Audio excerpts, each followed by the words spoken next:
Saya sekarang ada di cruise. Ini di cabin saya. Saya bersyukur ini pasti reward dari Tuhan. Dapat fasilitas gold card ini. Gold card ya, bukan go-kart ya, bukan go-kart. Gold card ya. Jadi bisa pakai fasilitas serba bisa di satu cruise ini, di mana perjalanan dimulai dari Hong Kong sampai ke Singapura. Hanya 300 fathers dan istri ada di sini juga, dan mereka nggak kenal saya, tapi akhirnya mereka tahu saya, dan juga ya kita bersama-sama ya mengerti panggilan kita masing-masing, bahwa saya juga sebagai representatif ya dari negara Indonesia gitu ya. Ini cruise ini dibook total semuanya. Jadi kasino ditutup, semua fasilitas yang lain-lain yang serba duniawi itu ditutup, kecuali makan, minum, dan ini dipenuhi doa 24 jam.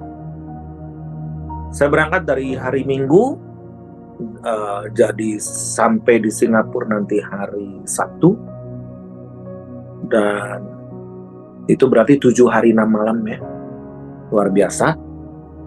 Dan kita nggak ada kerjaan, memang sengaja supaya nggak ada kerjaan, kalau nggak semua juga dikerjain gitu ya. Dan memanglah ini tujuan untuk kita unplanned, tidak merencanakan apapun, dan juga empty, mengosongkan diri. Nanti dari Singapura bergabung 1.500 orang, luar biasa. Mereka kan berangkat lagi sampai ke Selat Malaka. Jadi mereka berapa hari ya? 6 hari 5 malam. Jadi total ada doa 288 jam di lautan ini, yang dari berbagai negara, kepulauan. Dan tujuannya adalah ini mereka melakukan doa seperti doa keliling, mempersiapkan jalan bagi Tuhan. Bagaimana Silk Road ya, Silk Road, banyak orang-orang dari China ini bergabung. Dan Silk Road ya, jalur rempah dengan jalur sutra bergabung, yang dimana nanti mungkin mereka akan lebih berani lagi kalau dituntun Tuhan sampai ke Timur Tengah dan back to Jerusalem, berlayar. Kalau Anda imannya nggak gede, kayaknya nggak nyangkut seperti saya nih gini, awang-awang jadi dreamer, jadi pemimpi. Nah, makanya kita harus connected ya, bergabung bersama-sama. Nah, apa yang kami dapat tadi itu luar biasa. Ternyata kami berjalan dari negara ke negara, dan kita sedang ada di perlintasan melewati Vietnam menuju ke tadi sebelumnya Filipina, jadi agak goyang dikit ya. Dan ketika mau jalanannya ada turbulence, dan saya lihat di TV bagaimana SQ aja bisa ada korban jiwa ya, kena turbulence ya. Itu yang pertama kali dalam 30 tahun Singapore Airlines yang dianggap paling aman gitu kan.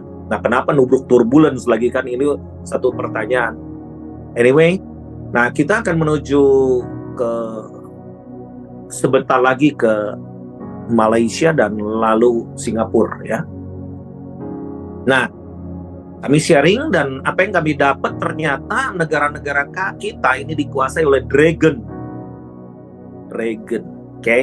Sementara saya mau bicara soal antikris, dan Tuhan singkapkan banyak hal, dan saya yakin bahwa saya juga nggak bakalan selesai malam hari ini, apalagi penyingkapan mengenai kitab Daniel itu waktu akurat banget, super akurat. Cuman saya nggak mampu untuk jelasin. Kalau waktu itu kitab Daniel, di dalam Daniel 7, 8, 9, Daniel ini sampai pingsan dapat penglihatan, itu nggak mengerikannya seperti itu untuk yang terjadi di akhir zaman. Nah, jadi saya juga mendownload, meskipun nama saya Daniel artinya God is my judge, tapi nggak mampu cepat untuk mendownload ini, tetapi saya akan prepare terus.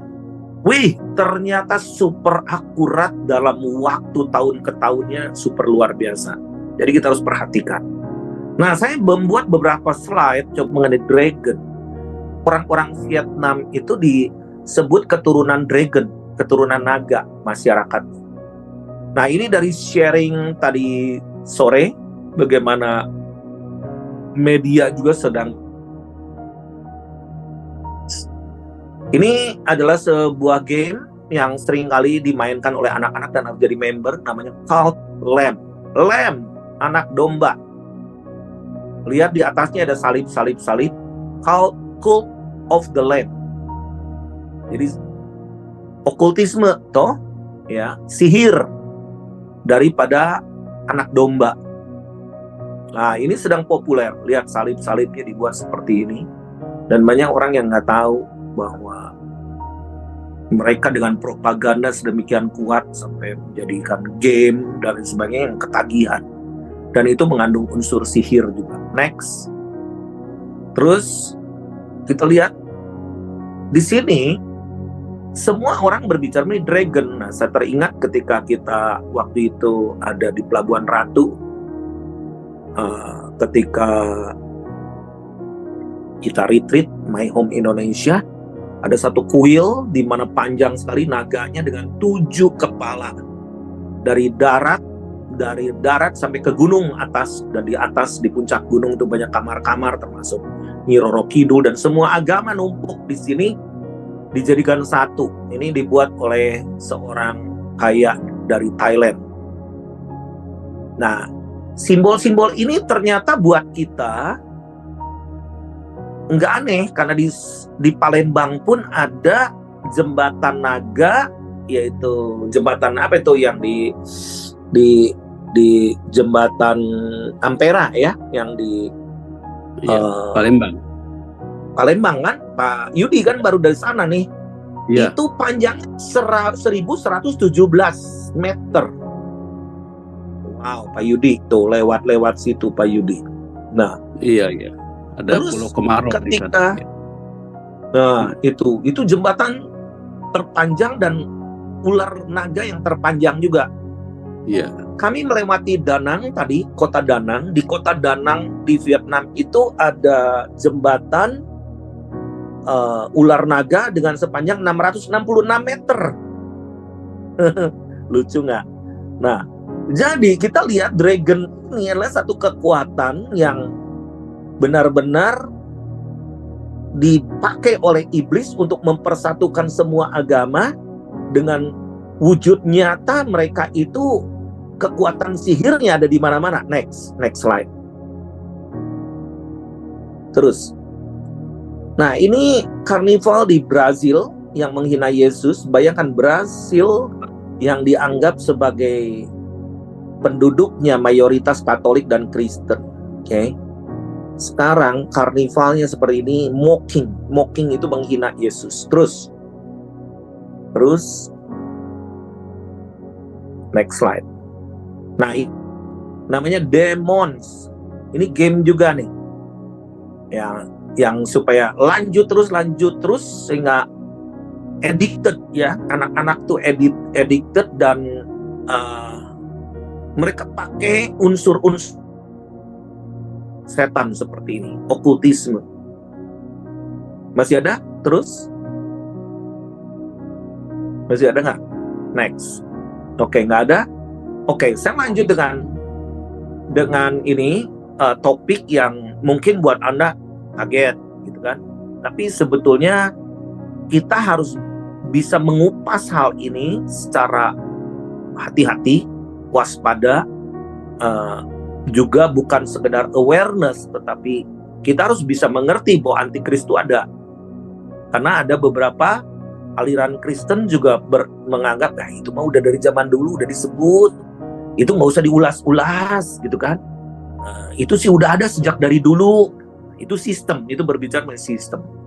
Nah, saya mau kupas seberapa banyak waktu yang saya bisa kupas malam hari ini, supaya Anda semua bisa mendownload bersama-sama dan tetap dalam sikap doa ya. Roh kita tetap punya kepekaan ya, dituntun oleh Roh Kudus. Nah, antikris ini adalah sebuah peringatan Alkitab yang harus kita perhatikan, Bapak Ibu sekalian. Istilah daripada antikristus itu tadi Pak Yudi katakan ada 4 kali dalam Alkitab, yaitu dalam surat-surat Yohanes 1 Yohanes 2 ayat 18, 1 Yohanes 22 ayat 4, 1 Yohanes di dalam ayat yang ketiga ya, pasal yang ketiga, terus 2 Yohanes 1 ayat yang ketujuh. Tetapi sebetulnya gagasan tentang antikris dalam beberapa bagian Alkitab lain, baik dalam perjanjian lama maupun perjanjian baru, seperti dalam kitab Daniel ya, 2 Tesalonika, dan juga kitab Wahyu. Namun ini bukan seminar, jadi saya hanya memberikan gambaran-gambaran secara umum saja. Dalam bahasa Yunani, kata depan anti itu bisa berarti melawan atau menentang atau kontra atau mengambil tempat orang lain. Jadi antikristus berarti orang-orang yang menentang Kristus atau orang-orang yang mengambil tempat Kristus alias Kristus palsu. Jadi pengertian tentang antikristus itu tampaknya sudah diketahui sejak dari jemaat mula-mula zaman dahulu yang menerima surat Yohanes. Namun Rasul Yohanes mengingatkan umat Tuhan waktu itu, anak-anakku waktu ini, di dalam firman Tuhan di dalam 1 Yohanes 2 ayat 18, anak-anakku waktu ini adalah waktu yang terakhir, dan seperti yang telah kamu dengar. Kamu telah dengar seorang antikris. Ini bukan antikris sebagai sistemnya kan ada di mana-mana ya. Nah, kita lihat gelombang Kristofobia ini akan segera muncul, Bapak Ibu. Di Amerika sudah muncul terang-terangan anti-Kristen. Nah, ketika saya ada di Israel, seorang pendoa syafaat, dia adalah anggota Knesset dari 120 orang di Israel. Dia seorang Kristen, seorang ibu Kristen yang luar biasa, seorang pendoa syafaat. Dia berkata begini, very strong waktu itu di hadapan kita semua. Sekarang sedang dimunculkan namanya antisemit. Antisemit itu anti-Sion, anti-Sionisme, anti apa dan sebagainya, anti-Yahudi, anti-Semitism. Tetapi dia katakan, the next layer will be anti-Christ, anti-Christian, Kristofobia. Jadi jangan dipikir Anda semua aman. Dia ngomong begitu. Dan itu semua sudah tercatat di dalam Alkitab. Nah, jadi sekarang telah bangkit banyak antikristus. Nah, di dalam firman Tuhan seperti itu. Seorang antikristus, seorang antichrist, an antichrist, and the itu, dan sekarang sudah banyak ya gelombang itu antikristus. Nah, jadi antikristus itu adalah seorang oknum ya, di mana yang akan menentang Tuhan Yesus Kristus dan mengambil tempat Kristus untuk menyesatkan. Yang nomor satu targetnya adalah orang Kristen dulu. Nah, sekarang saya akan coba loncat-loncat karena bahasa saya begitu banyak ya. Nah, di dalam Daniel 8 ayat 25, eksistensi daripada antikris ini. Di dalam Daniel 8 ayat 25, dan oleh karena akalnya, bagaimana dia bekerja? Akal itu bisa berbicara mengenai pikiran, intelijensia, ya. Jadi penipuan yang dilakukannya akan berhasil.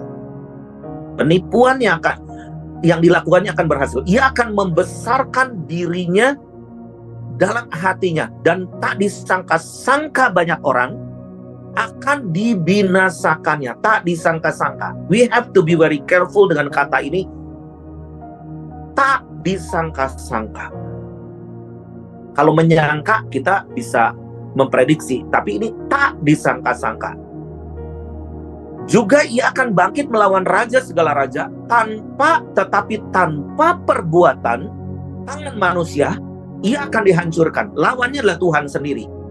Nah, jadi antikristus itu belum tentu yang menentang frontal bagaimana, tetapi dia itu bentuknya ingin menyerupai. Nah, kekuatan dan otoritasnya double, even triple. Kenapa? Karena dia dapat otoritas dari para pemimpin dengan skala global dan didukung oleh penguasa-penguasa udara. Lihat, roh-roh jahat, penguasa penghulu di udara. Bagi para pendoa syafaat, tolong perhatikan. hal ini. Ya. Didukung oleh penguasa-penguasa udara tingkat global dan tingkat strategis. Tingkat strategis the most. Makanya kalau misalkan pemilu dan sebagainya itu peperangan rohaninya tuh tingkat strategis karena kontrolnya kepada seorang penguasa atas bangsa. Saya bersyukur saya ada di cruise ini sehingga kita ini juga antar bangsa, puluhan negara sih kumpul di sini, dari Nepal, dari mana Mongolia datang juga, dan kita saling berbagi, dan ternyata hanya satu kekuatan kita ke depan adalah persekutuan di antara orang percaya. Don't be alone. Banyak hamba Tuhan yang lonely, apalagi di puncak, udah disembah-sembah lagi sama jemaat, dia merasa udah di puncak lagi. Nah, ini gawat. Don't be alone, ya. Nah, jadi dari para pemimpin ini dia dapat otoritas, dan dari penguasa udara, ya, ini tingkatnya global dan tingkat strategis, sangat berkarisma, sangat berpengaruh, dan bisa sangat bermujizat, melakukan mujizat, bisa mendatangkan api even dari langit sekalipun. Jadi dia akan memegang kendali kekuasaan, sistem pemerintahan, sistem keuangan, sistem politik, sistem supply pangan, sistem kesehatan, dan lain sebagainya. Dan bulan Mei ini adalah bulan paling penting untuk gunung yang disebut kesehatan itu, karena kontrol manusia melalui pangan dan kesehatan. Ketika saya mau masuk ke cruise ini pada hari Minggu, saya melayani dulu di gereja di Hong Kong, dan Sabtu malam mulai disebar satu informasi bahwa pandemi baru sedang dirilis dari Hong Kong loh. Dan sekarang ketika saya on the cruise, saya dapat info-info, info-infonya kelas dunia. Bagaimana Presiden Iran dengan Menteri Luar Negerinya dan 7 orang pentingnya, kecelakaan helikopter dan semuanya wafat. Oh my God. So what will be the next? Ini geopolitik akan lagi shifting lagi. Waduh. Dan saya melihat di sini, wow, banyak hal mendownload sesuatu ya. Nah, jadi ini apakah kita ini akan melihat dalam waktu-waktu percepatan ke depan? Ya. Coba saya akan terus dulu di dalam 1 Yohanes 2 ayat 1, mulai ayat 1 sampai ayat yang ke-6. 1 Yohanes 2 ayat 1 sampai ayat yang ke-6. Boleh seseorang bisa bantu saya, Pak Catherine, gitu, bantu saya untuk membaca ayat-ayat 1 Yohanes 2 ayat 1 sampai ayat yang ke-6. Kristus pengantara kita. Anak-anakku, hal-hal ini kutuliskan kepada kamu, supaya kamu jangan berbuat dosa. Namun jika seorang berbuat dosa, kita mempunyai seorang pengantara pada Bapa, yaitu Yesus Kristus yang adil. Dan ia adalah pendamaian untuk segala dosa kita. Dan bukan untuk dosa kita saja, tetapi juga untuk dosa seluruh dunia.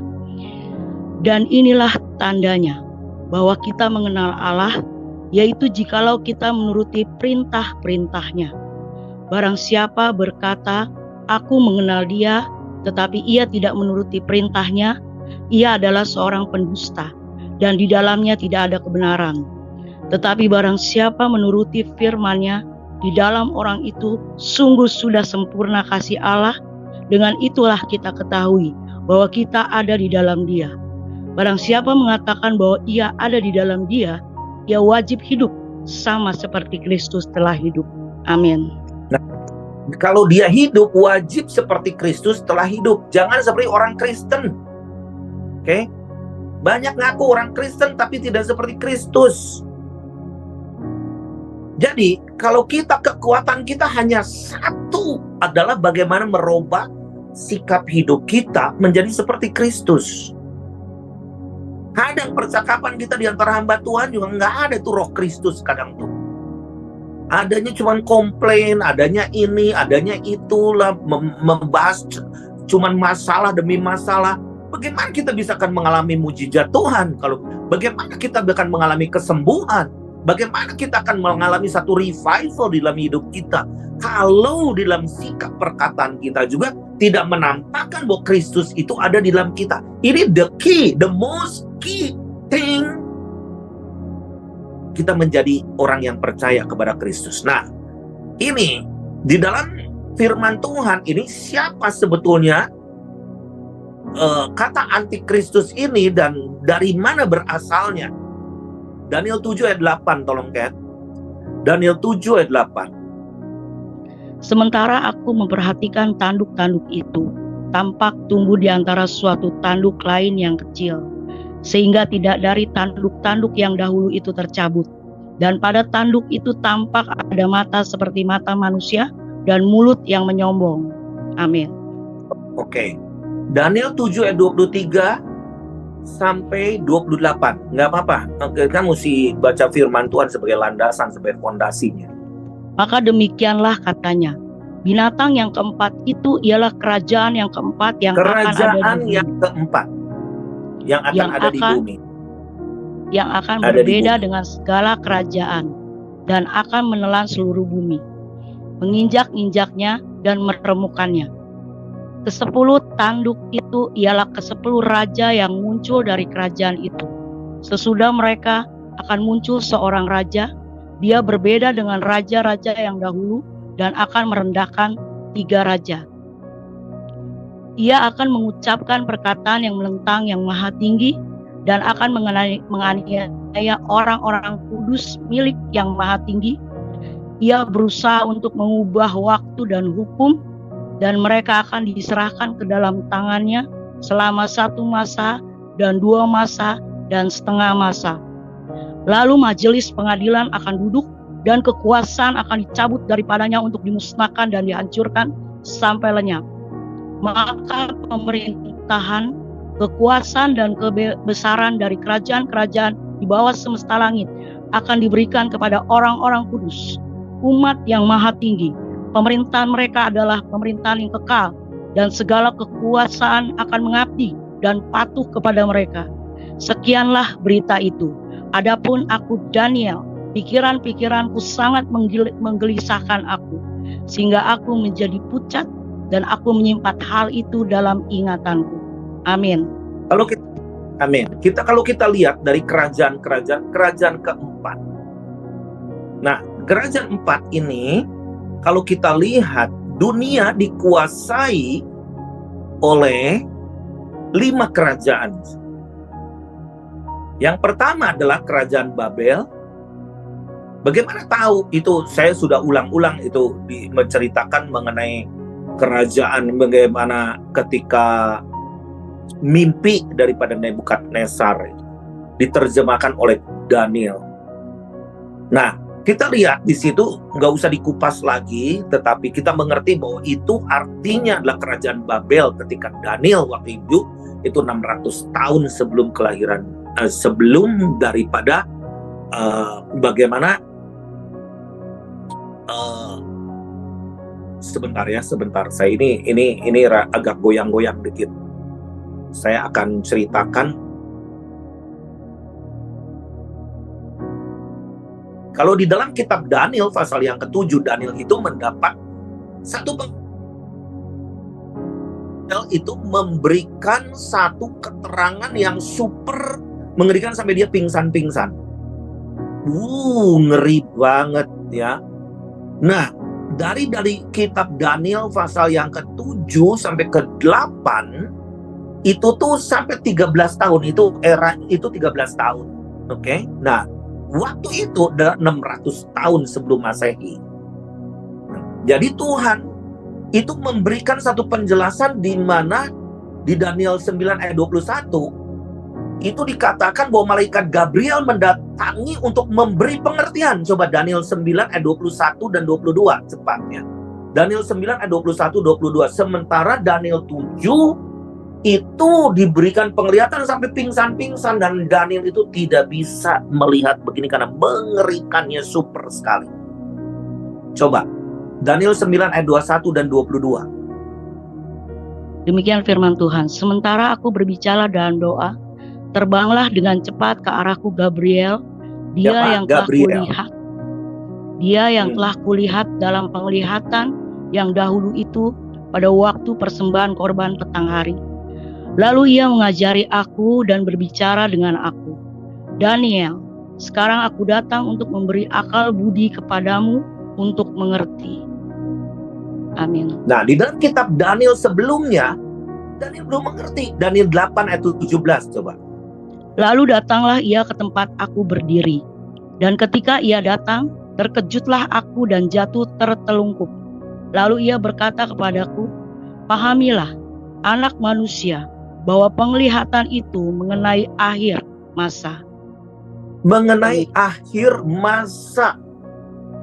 The end of the age. Nah, bagaimana sebetulnya kita lihat di dalam kitab Daniel 9 ayat 24. Daniel 9 ayat 24 nanti mungkin next Zoom atau next event saya akan kupas ini lebih banyak lagi. Daniel 9 ayat 24. 70 kali 7 masa telah ditetapkan atas bangsamu dan atas kotamu yang kudus, untuk melenyapkan kefasikan, untuk mengakhiri dosa, untuk menghapuskan kesalahan, untuk mendatangkan keadilan yang kekal, untuk menggenapkan penglihatan dan nabi, dan untuk mengurapi yang maha kudus. Amin. Jadi yang untuk mengurapi yang maha kudus ini adalah nubuatan mengenai Yesus Kristus, Sang Mesias. Dialah yang diurapi.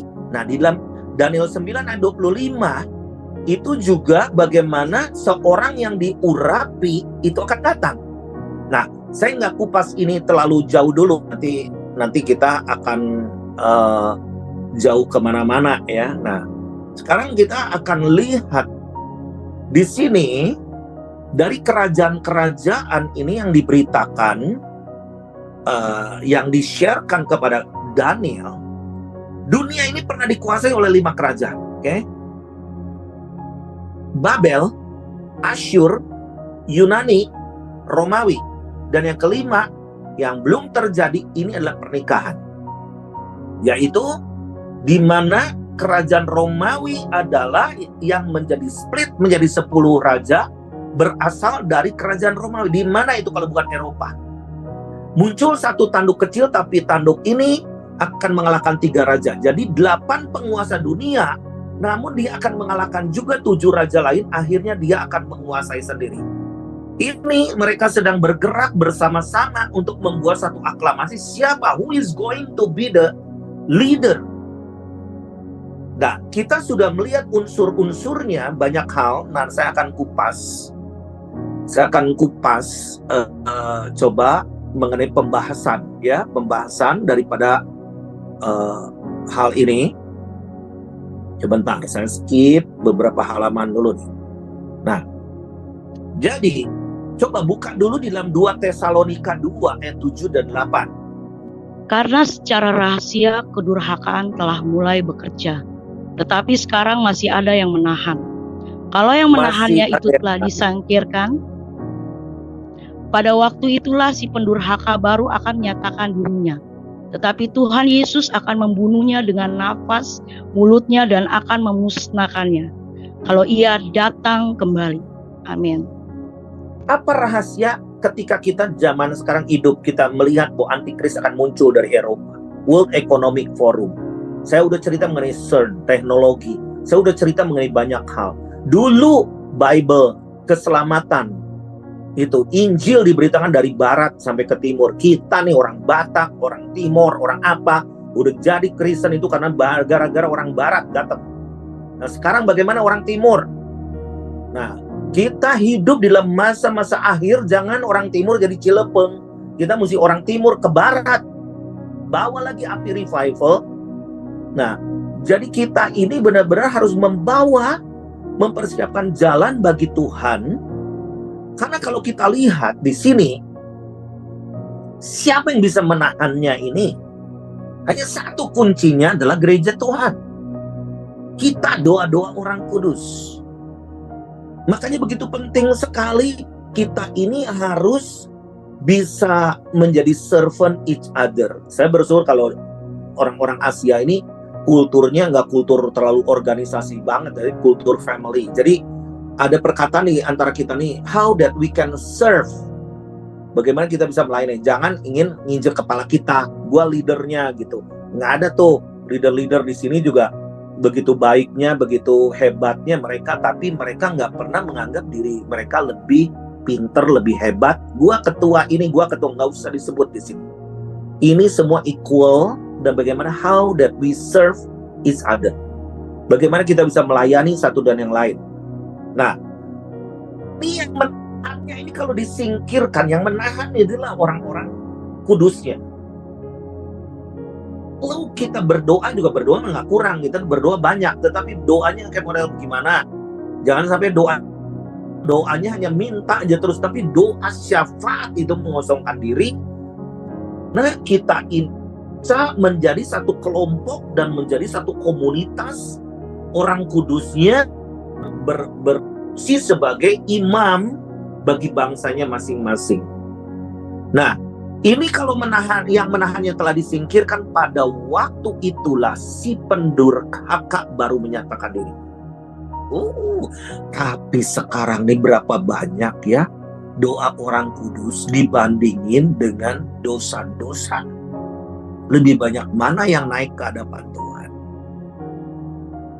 Jadi yang pertama kita lihat, gerakannya masih bersifat rahasia, tapi sudah muncul dengan propaganda, dengan art, culture, depopulasi, kontrol pangan, pandemi, perang, global warming, apalagi pendataan secara global. Masih ada yang menahannya sedikit lagi.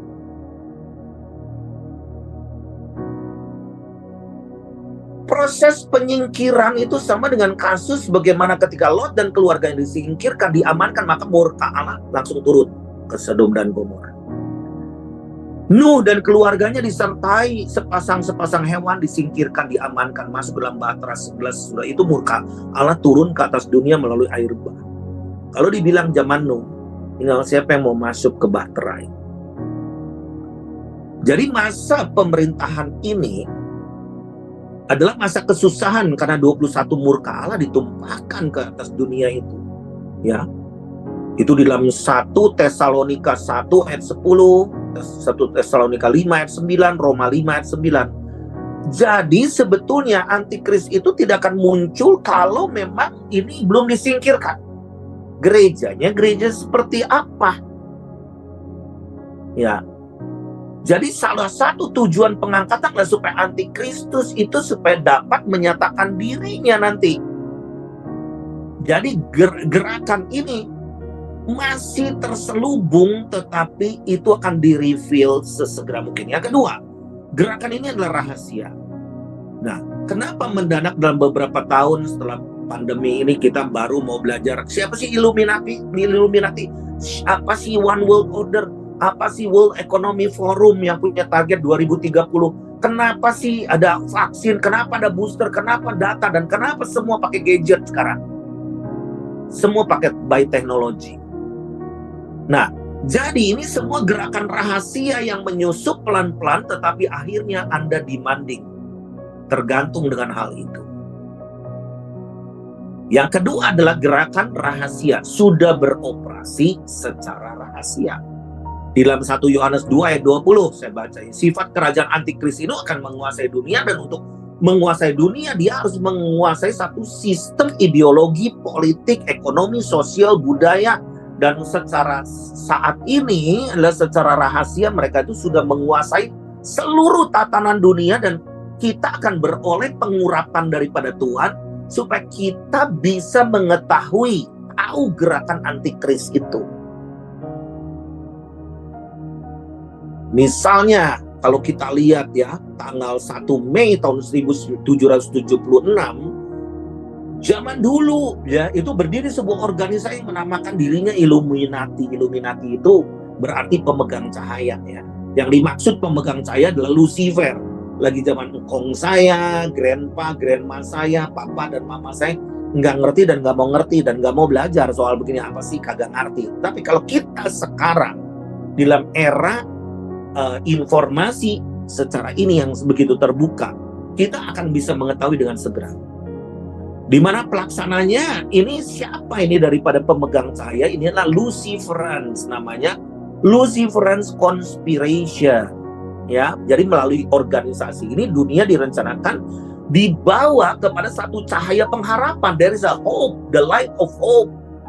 Nah, Alkitab itu telah memperingati kita berhati-hati karena iblis itu bisa menyamar sebagai terang. Itu di 2 Korintus 11 ayat 14. Nah, organisasi ini dulu didirikannya di Bavaria dan Adam Weishaupt namanya. Adam Weishaupt itu adalah seorang tokoh dari Serikat Yesuit. Itu bekerja sama dengan kelompok Freemasonry ya, bergerak di bidang keagamaan. Melalui agama sebetulnya politik dan revolusi sosial ya. Nah, pada awal mulanya organisasi ini didirikan atas perintah Mayer Amschel Rothschild, you know Rothschild, tahun 1744 sampai 1812 ya. Itu seorang bangsawan Yahudi yang anti-Kristen. Jadi ini long time ago. Tujuan mulanya adalah untuk mendirikan protokol Sion atau Sionisme dalam upaya mempersatukan kembali bangsa Israel yang sudah tercerai-berai. Nah, dinasti ini, Rothschild ini merupakan keluarga terhormat ya, di mana keturunannya pada abad ke-20 ini menduduki jabatan penting dalam berbagai perusahaan konglomerat, terutama di bidang perbankan di Eropa dan Amerika. Jadi keluarga ini from one family, you know, sekarang itu udah menjadi turun temurun dan menjadi sebagian besar pemilik bank-bank di dunia dan salah satu pendiri daripada PBB, Persekutuan Bangsa-Bangsa. Makanya gedung dinasti mereka itu kan pada saat ini dipakai sebagai pusat pemerintahan Eropa Serikat di Brussels, di Belgia ya. Itu gedung yang salib terbalik itu. Nah, jadi dewasa ini, dalam hal ini, hari-hari ini juga kita mengerti bahwa dinasti ini juga bersama konglomerat dan konglomeratnya bukan tingkat nasional, tapi ini tingkat global ya. Itu yang tergabung dalam Illuminati ini menguasai hampir seluruh jaringan mass media.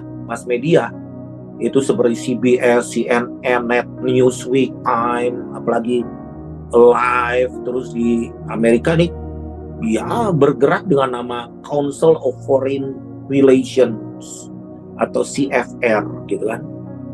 Dan juga Federal Reserve, you know that Federal Reserve itu sebuah company besar, giant yang dimana sebetulnya kalau kita lihat, kalau kita kan ada BI kan yang pencetak uang di Indonesia itu kan Bank Indonesia. Kalau di Amerika itu bukan Bank of America, tapi Amerika minjem ke Federal Reserve atau FDR ya, yang bekerja sama dengan Rockefeller di Amerika dalam mengendalikan keuangan negara. Wih, udah nggak kebayar utangnya nih ya. Nah, di gedung pusatnya di mana? Di Rockefeller di Dallas, dan pakai nama 666 Building di dalam Wahyu 13 ayat 18. Nah, Illuminati ini punya lambangnya satu mata, itu All Seeing Eye, yaitu lambang setan yang menggunakan gambar piramid terpancung ya dengan puncaknya, sehingga sebuah mata di atas piramid itu, dan mata yang disebutnya itu mata Dewi Iris ya, Dewi Iris atau Dewi Mesir yang identik dengan Lucifer atau setan. Oke, saya coba skip ya, saya nggak usah terlalu detail. Saya gerakan-gerakan mereka itu segimana ini nggak bakalan selesai kalau saya kupas satu-satu ya, karena mereka bermanifestasi dalam berbagai aspek ya, berbagai aspek. Nah, kalau kita lihat di sini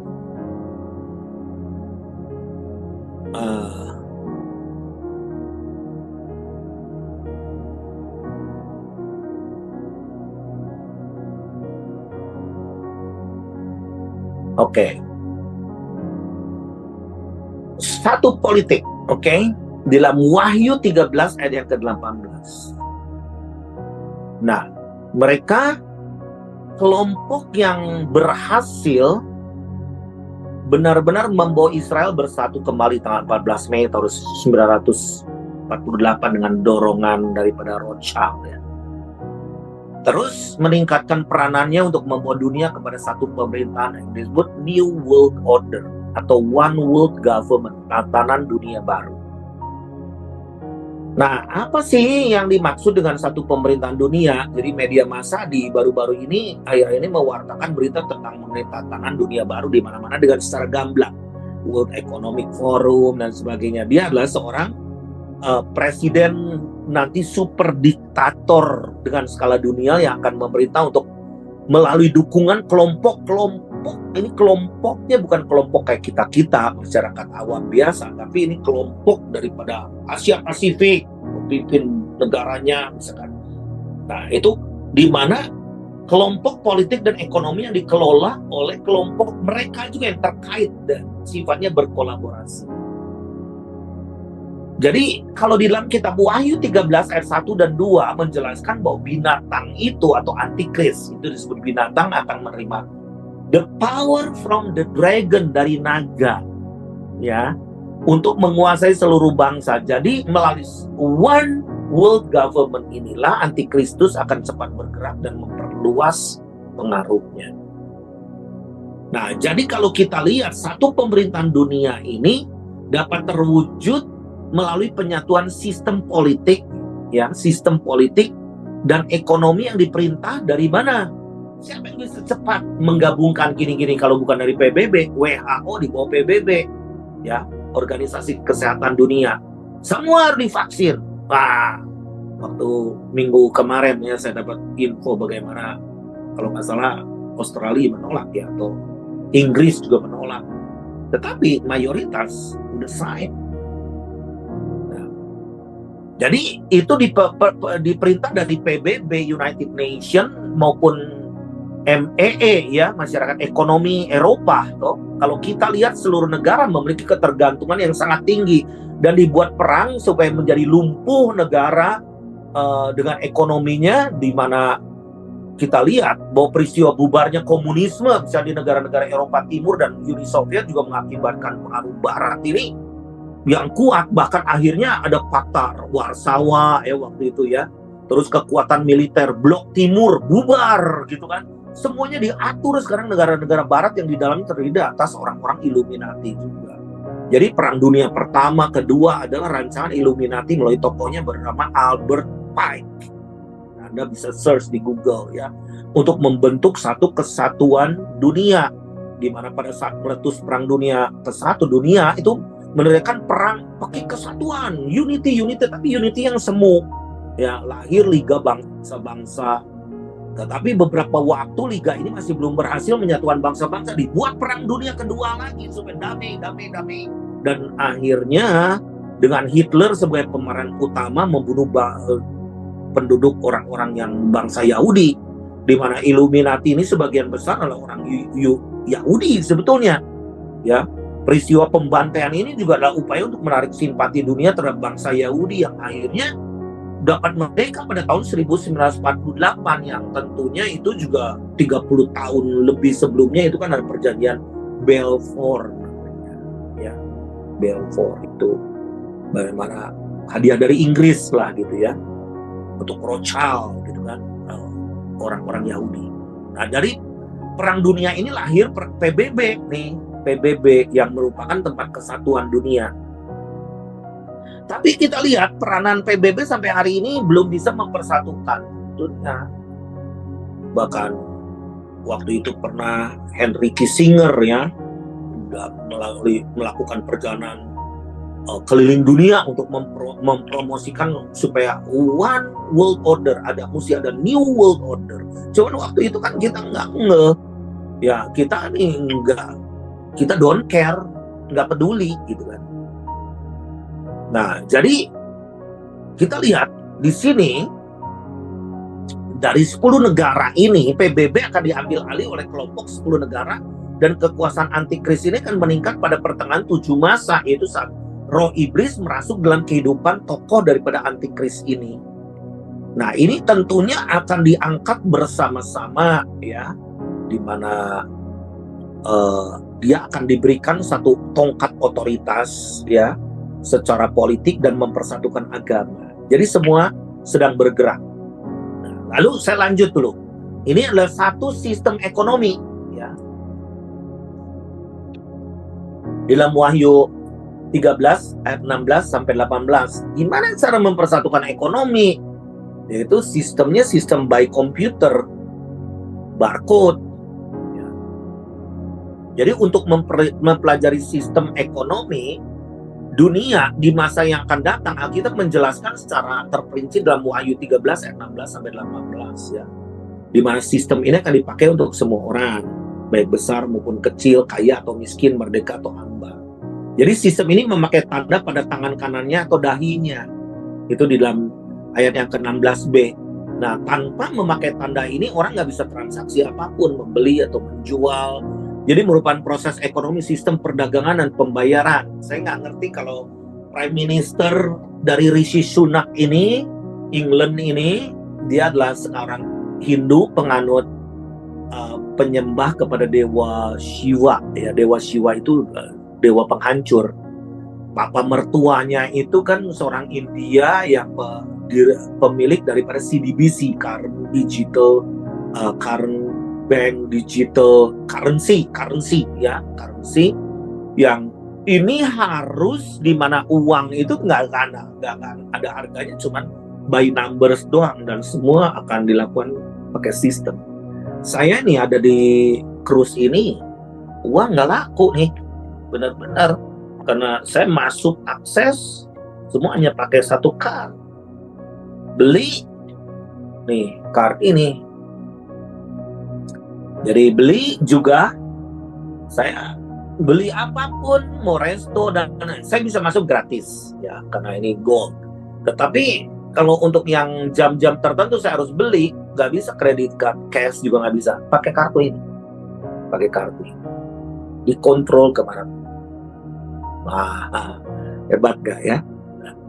Kita dimonitor, CCTV-nya di sini bukan CCTV kayak black and white kayak kita gitu, tapi colorful banget TV. Nah, kita lihat ini adalah satu sistem.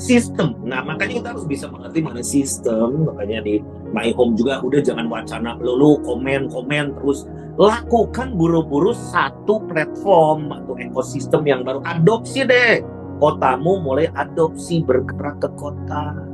Jangan kita nih ada di sangkar terus gitu, sangkar burung, di mana kita nih seperti mengalami lawatan, kita urapan dan sebagainya, tapi tetap ada di 4 tembok terus gitu, nggak berpengaruh. Dan networking ini perlu sekali karena kita harus bisa kolaborasi ya. Sampai ada satu pertanyaan kita di meja waktu itu, di meja dengan para pemimpin, di meja makan, meja bundar, what can we do together kalau misalnya antikris besok udah mulai mencanangkan? Are we ready? Nggak ada satupun yang ready kan. Gereja bisa banyak cabangnya, tapi nggak ngerti. Nah, kita nih yang bergerak ke kota, we have to know how to bring unity. Ada yang mengecam kita, ada yang nggak suka kita, fine, no problem.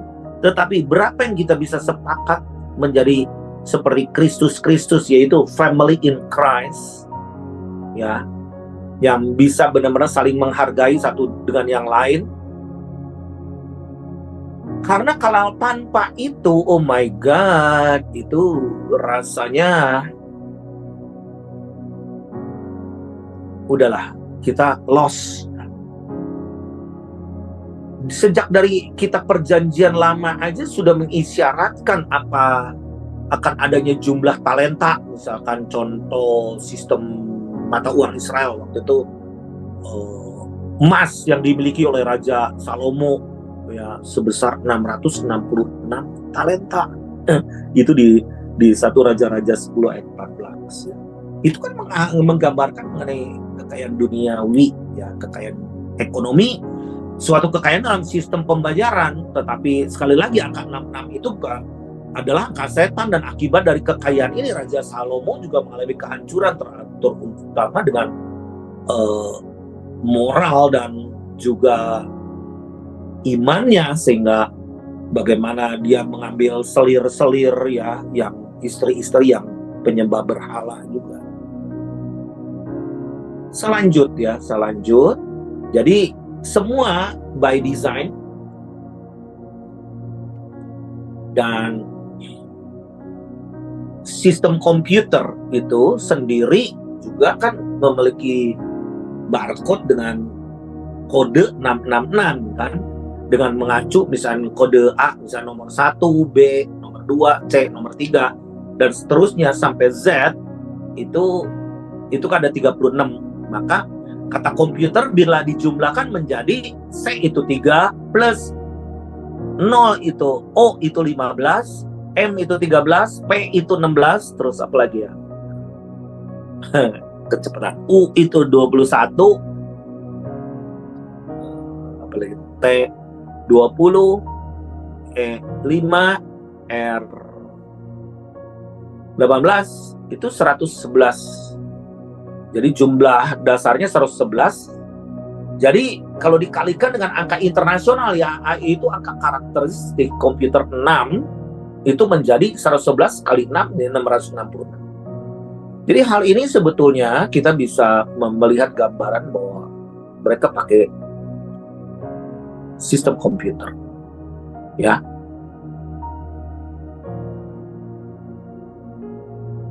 Oke, terus ya. Jadi sejarah sistem pembayaran dunia dulu juga memang ada namanya kesatria Templar. Dulu kalau orang pergi ke Yerusalem, harus melalui kesatria Templar ini, di mana semua dulu kalau orang ke Yerusalem itu mahal sekali ya, bawa upeti, bawa emas, bawa uang banyak, harta benda dan sebagainya, karena mereka percaya untuk ke Yerusalem itu membawa korban persembahan gitu ya, memakai namanya kesatria Templar, sehingga kesatria Templar ini menjadi kaya sekali. Dan waktu itu ketika Raja Prancis itu dalam menghadapi kebangkrutan, maka mereka berkonspirasi untuk membunuh 200 kesatria Templar ini pada waktu itu namanya Friday the 13th. Makanya Friday the 13th itu terkenal sekali, yaitu pembunuhan daripada kesatria Templar dulu ya. Nah sekarang masalahnya uangnya kemana tuh kan, waktu itu yang si kesatria Templar ini. Ya memang itu sudah ada unsurnya, di mana itu yang menjadi sekarang satu kekuatan besar yang menguasai dunia yang disebut globalisasi ekonomi, di mana pemerintah kepala pemerintahan juga takluk kalau nggak dicubit dan itu bisa kolaps. Jadi ini satu sistem sosial. Bagaimana sistem sosialnya? Itu super komunisme. Makanya World Economic Forum 2030 ini bentar lagi nih, mereka mencanangkan namanya satu tagline, you will own nothing but you will be happy. Kamu percuma punya harta gimana pun juga karena semua akan sama. Kamu nggak punya apa-apa tapi kamu akan senang-senang saja. Nah, hingga saat ini gerakan yang membawa masyarakat pada satu sistem sosial yang cukup besar dan berpengaruh ini adalah gerakan komunisme dengan model baru. Jadi gerakan ini membawa hampir separuh umat manusia pada satu sistem sentralisasi dengan big data secara ekonomi. Tetapi banyak sekali penduduk yang tidak efektif. Makanya perlu dibuat namanya depopulasi, dikurangin populasi penduduk bumi. Nah, perubahan politik yang sedang melanda Eropa Timur dan Uni Soviet ya, yang dulu seolah-olah menguburkan paham komunisme ini, tapi sesungguhnya paham ini sedang tidak akan hilang, tapi akan menjadi satu mekanisme, satu ekonomi akan terjadi pada masa antikristus yang akan menerapkan pola komunisme yang berbaur dengan kapitalis. Sekarang kan unsurnya money. Sekarang siapa yang worship money? Nah, kenapa sebetulnya kekristenan maupun apapun juga unsurnya adalah worship. Kata worship ini penting banget. Kenapa ada banyak juga ada gereja-gereja atau tempat worship ditutup? Karena ada nyanyi, ada worship mereka. Kalau doa doang mungkin oke-oke aja gitu. Everybody can pray. Tetapi kalau worship ini satu unsur, karena nanti antikris juga akan di worship oleh seluruh dunia, termasuk juga para pemimpin pemerintah.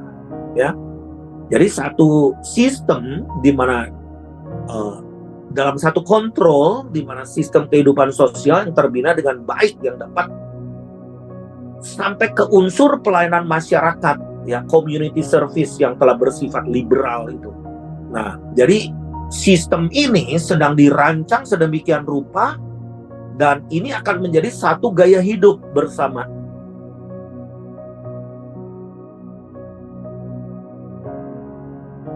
Budaya yang sedang dibentuk, yaitu di dalam Wahyu 13 ayat 7, ya. New Ages Movement. New Ages Movement. Jadi gerakan zaman baru adalah gerakan kebatinan yang bersumber pada budaya timur, merupakan budaya kepercayaan India, Tiongkok, Jepang, cenderung membawa manusia menjadi Allah bagi dirinya sendiri. Jadi aneh sekali ya, di akhir zaman yang supramodern sekarang ini kembali ke era di mana ribuan tahun sedang di-reveal kembali dewa-dewi, god and goddess dan lain sebagainya. Nah, itu menjadi the most witchcraft days ever, ya, hari-hari yang dipenuhi dengan sihir, ya. Jadi kita mengerti bagaimana Daniel juga sampai pingsan mendapat pewahyuan atau penglihatan daripada malaikat Gabriel waktu itu.